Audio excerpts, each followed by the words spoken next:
The 70s. The world was moving fast on wheels, until it suddenly stopped. A crisis in the Middle East plunged the planet into a never-before-seen fuel shortage. And there, at the height of the chaos, engineers, visionaries, and inventors came forward ready to break the petrol monopoly. They tried with alcohol, electricity, natural gas, hydrogen, and even compressed air. Almost all of them failed.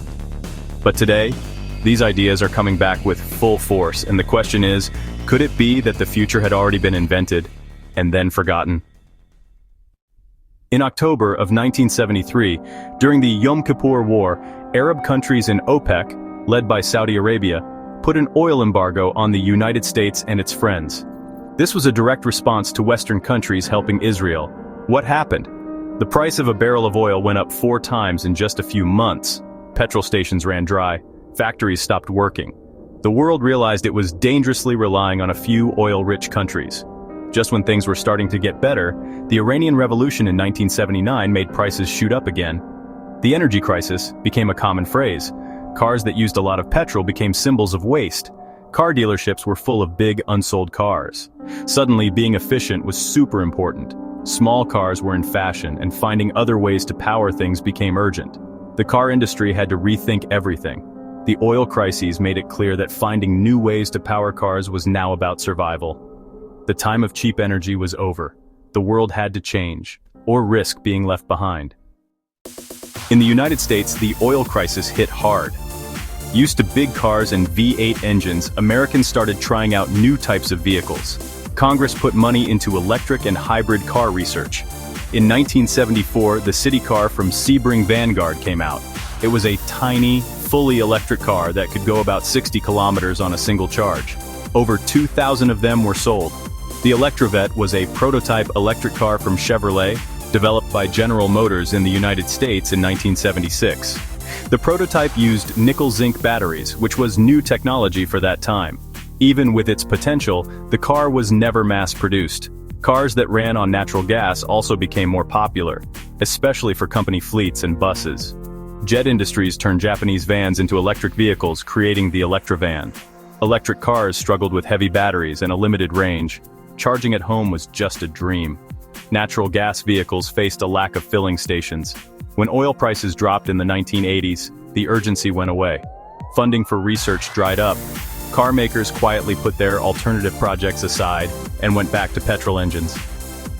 America's brief dance with alternatives was clumsy. The technology wasn't ready, and cheap petrol made the change unnecessary. The revolution stopped before it could even begin. But the seeds of new ideas were planted for the future. In Brazil, the answer was homegrown, sugarcane.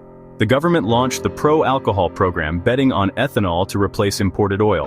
In 1979, the ethanol-powered Fiat 147 became the first mass-produced car powered exclusively by biofuel. Engineers reworked the engines to handle the new fuel, increasing performance and durability. Ethanol cars took to Brazil's roads, driven by government subsidies and national pride. By the mid-1980s, most new cars in Brazil ran on ethanol. Brazil proved that a large nation could break its oil addiction with local resources. The sugarcane-powered revolution was a bold, homegrown success. During the 80s, millions of Brazilian cars ran solely on ethanol. This showed the world that alternatives could work, developing a less polluting and entirely national engine. In 1974, the engineer João Gergel decided to do something new, and he showed off the Gergel Itaipu E150, Brazil's first electric car. It was small, made for the city, and completely electric. It ran on lead-acid batteries. It could go up to 60 kilometers on one charge. Its top speed was 50 kilometers per hour, and you could charge it with a regular plug. The name was a tribute to the Itaipu hydroelectric power plant, which was being built at the time. The project got a lot of attention in the news and at car shows. But without help from the government and no charging stations, the dream of a national electric car just stayed on paper. Gergel's dream was ahead of its time, but it planted the seeds for what was to come. Europe's answer was a tangled web of innovation. German engineers looked into hydrogen, building prototype buses and sedans that ran on liquid hydrogen, clean but tricky to handle.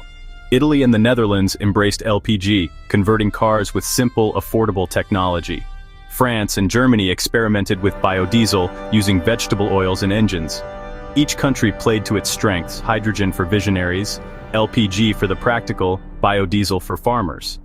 Europe didn't bet on one solution, but many. The result was a fascinating mix of experiments, each one helping in the search for a life after petrol. Europe's variety of ideas kept the spirit of innovation alive. The continent became a lab for alternative fuels. Japan took a different path: quiet, methodical, and for the long haul. Already leaders in small, efficient cars, Japanese car makers started developing hybrids.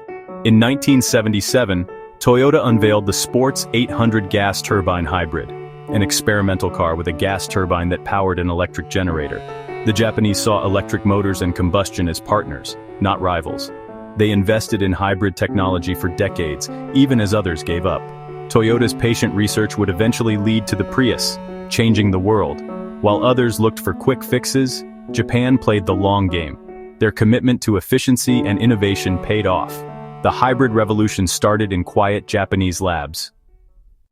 So why did all that clever stuff just disappear? Oil prices dropped in the 1980s, and the feeling of a crisis just faded away. Cheap petrol made it really hard to sell cars that ran on other things. Car makers put their projects on hold. The technology wasn't quite ready, batteries were heavy, the charging spots were few and far between.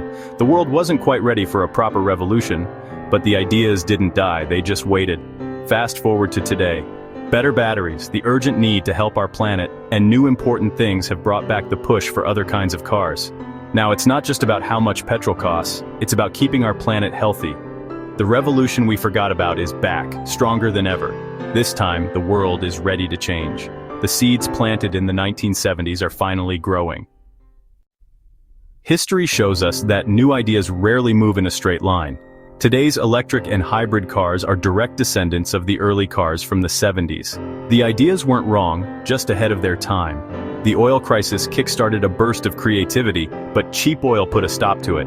Now the climate crisis has brought those old dreams back to life. The industry is trying hard to catch up with ideas that are 50 years old. The next time you drive an electric car, remember the forgotten heroes, the sugarcane Fiat, the battery-powered Gurgle, the first hybrids. Their work laid the groundwork for today's revolution. Innovation goes in cycles. It's messy and full of surprises. Even a lost revolution can finally find its moment. What about you? Did you know these stories? What do you think the future of engines will be? Gearbones, like, comment and share.